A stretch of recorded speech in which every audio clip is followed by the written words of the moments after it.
محترم ناظرین اکرام، آج آپ کے سامنے ایک کچھ معلوماتی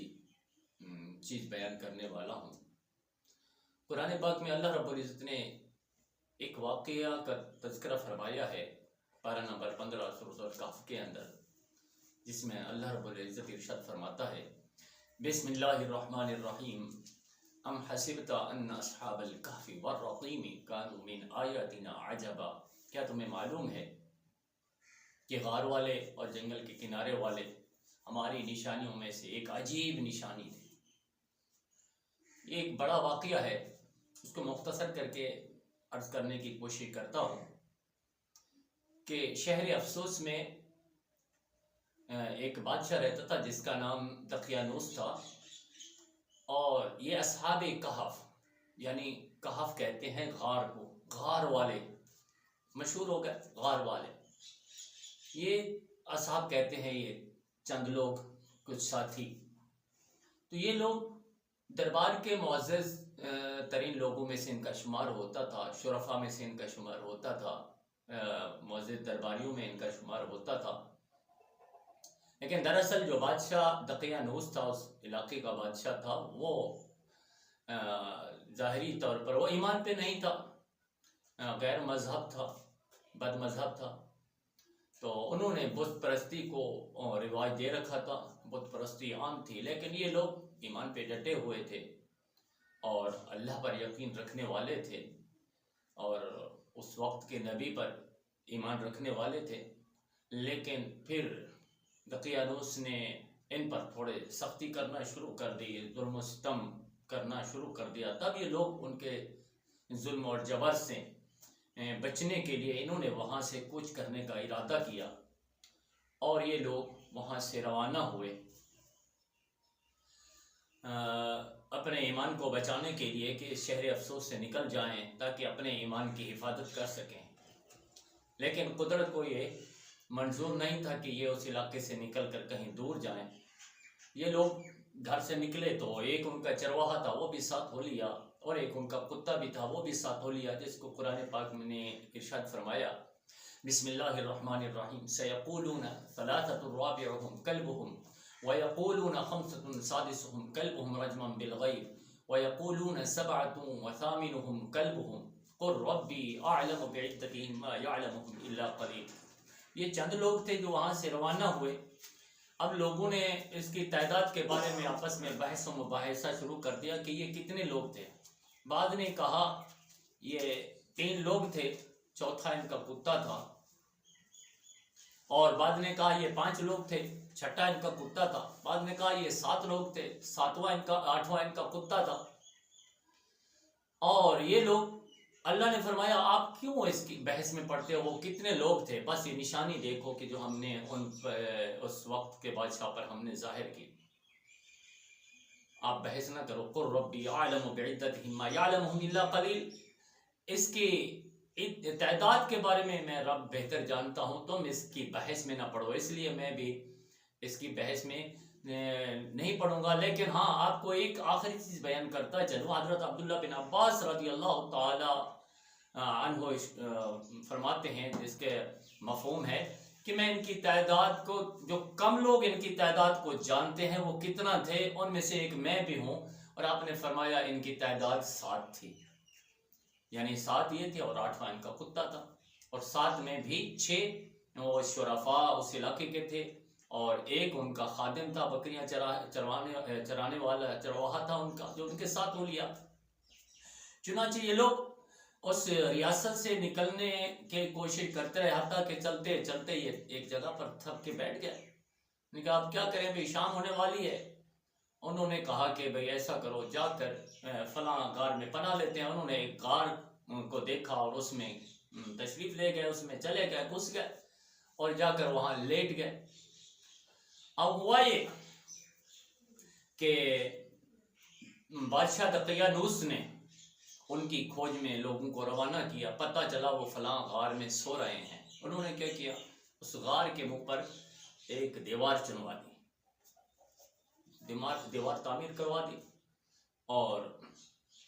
وہاں کا جو ایک نیک دل انسان تھا جس کے ذمہ یہ کام سپرد کیا تھا، اس نے 2 تختیاں لکھی، ایک تختی پر ان کی تعداد، ان کے نام اور ان کا واقعہ انہوں نے ان کے ساتھ صندوق میں اس غار کے اندر دفن کیا، اور ایک اس بادشاہ کے اس میں محل میں ایک صندوق لکھوا کے ایک تختی وہاں پر رکھوا دی ان کی تاریخ کے بارے میں، یہ کیسے لوگ تھے، کیوں گئے تھے، کس طرح سے گئے تھے اور پھر کیا ہوا۔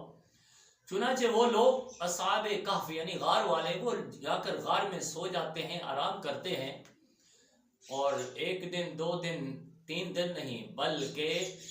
300 برس تک وہ لوگ اس غار کے اندر سوتے رہے، حتیٰ کہ ریاستیں بدلتی رہی ہیں، بادشاہ وقت کے بدلتے رہے، ریاستوں کے نام تبدیل ہوتے رہے، سب کچھ ہوتا رہا۔ آخر ایک وقت ایسا بھی آیا کہ وہاں ایک ایمان والا بادشاہ وہاں پر پیدا ہوا جس کا نام بیدروس تھا، اور وہ جب وہاں کی انہوں نے عمارت کو سنبھالا، اس کی بادشاہت کو سنبھالا، تو انہوں نے اسلام کو وہاں پر ترویج دینا شروع کر دی، اور پھر اسلام پھیلنا شروع ہو گیا، اور پھر وہ وقت آ گیا کہ اسلام پوری ریاست میں پھیل چکا تھا، اور وہ ایک بہترین وہاں کا بادشاہ تھا۔ چنانچہ اس دور میں ایک دوسری بیماری پیدا ہو گئی، وہ کیا تھی؟ اسلام تو پھیل گیا لیکن کچھ وہاں پر مذہبی فرقہ وارانہ وہاں پر کچھ رواج پکڑ گیا، فرقہ واریت وہاں پر جڑ پکڑنے لگی، اور ایک فرقہ ایسا پیدا، جس طرح آج ہمارے دور کے اندر بھی لوگ مختلف فرقوں میں بٹے ہوئے ہیں، اللہ تعالیٰ فرقہ واریت سے بھی محفوظ فرمائے، آپ سب کہہ دیجیے آمین۔ تو عرض کر رہا تھا، فرقہ ایک پیدا ہوا، اس نے جو اللہ پر تو یقین رکھتا تھا، مرنے پر بھی یقین رکھتا تھا، لیکن وہ مرنے کے بعد اٹھنے پر وہ ایمان نہیں رکھتا تھا۔ لیکن اس وقت کے بعد یعنی بیدروس اس چیز پر یعنی کہ اس کا ایمان تھا کہ ہم نے مرنا بھی ہے اور مرنے کے بعد اٹھنا بھی ہے، اللہ کے پاس حاضر بھی ہونا ہے۔ لیکن یہ فرقہ بڑھتا گیا، جس کی وجہ سے بادشاہ وقت یعنی اس بیدروس کو بہت غم ہو گیا، غم میں مبتلا ہو گیا، وہ فکر میں پڑ گیا، پریشانیوں میں آ گیا،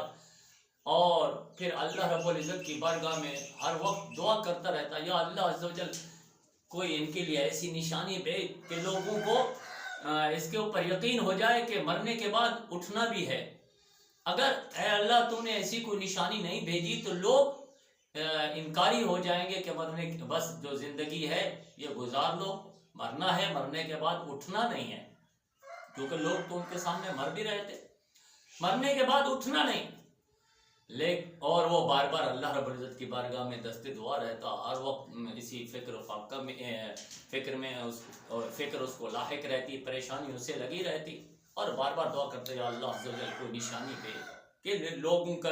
دل وہاں سے اس مذہبی فرقے سے پھر جائیں اور وہ تیرے اوپر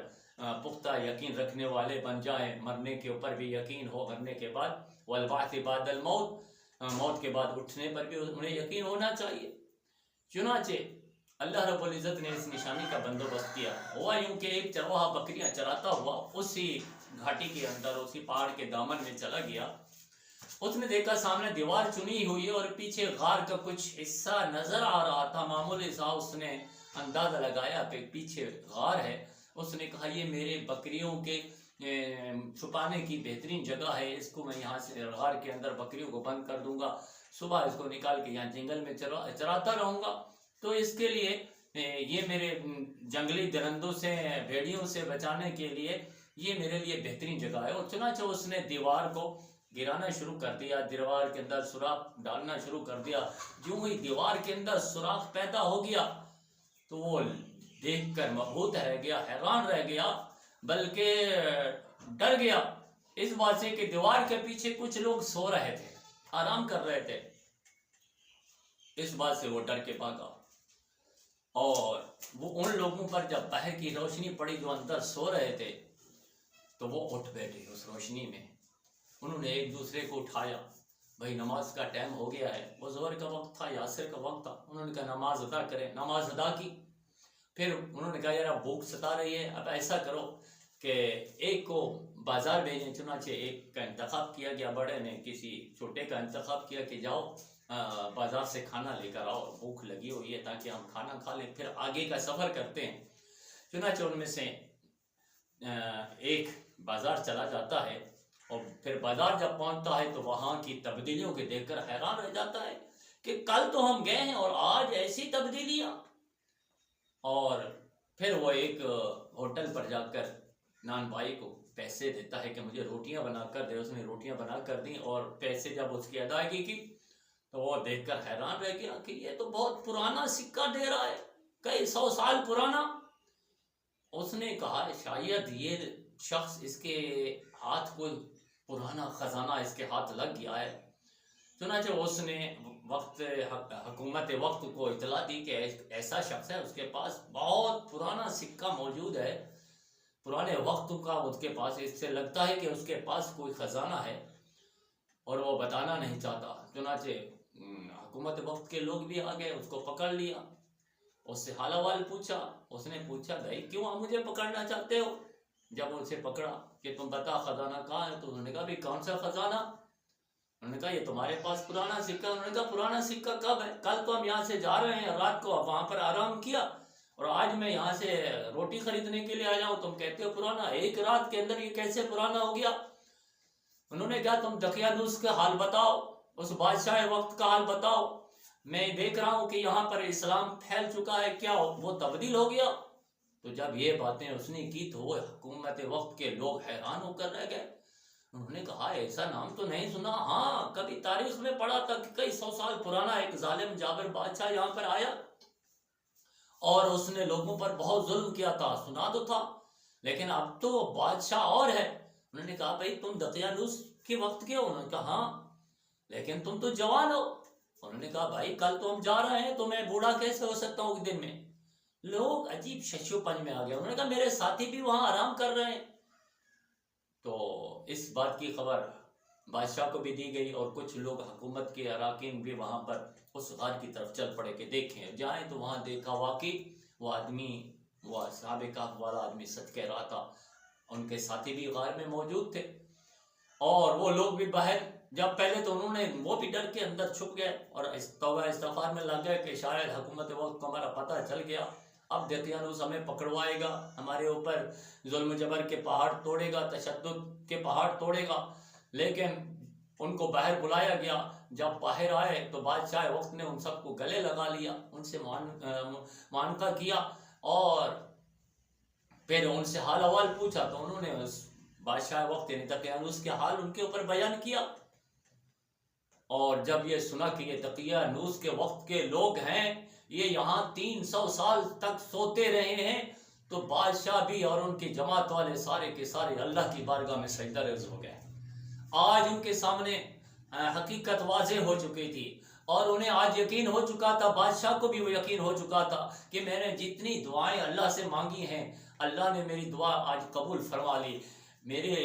دعا کو قبول فرما کے انہوں نے ہمارے لیے ایک نشانی کا بندوبست کر دیا کہ 300 سال تک سوتے رہنے کے بعد اپنے بندوں کو زندہ کر کے ہمارے پاس بھیج دیا۔ پورے علاقے میں یہ قصہ پھیل گیا، یہ کہانی پھیل گئی، یہ واقعہ پھیل گیا، جس کی وجہ سے وہ لوگ جو مرنے کے بعد اٹھنے پر یقین نہیں رکھتے تھے، وہ بھی یقین کامل کر گئے کہ مرنے کے بعد اٹھنا بھی ہے۔ جی ہاں محترم ناظرین کرام، ہمیں مرنا بھی ہے، مرنے کے بعد اٹھنا بھی ہے، اور اس کے لیے دلیل ہمارے لیے اصحاب کہف کا یہ واقعہ ہے جو میں نے آپ کے سامنے بیان کیا۔ اللہ تعالی ہم سب کو بھی ایمان کامل عطا فرمائے، آمین بجاہ نبی الامین صلی اللہ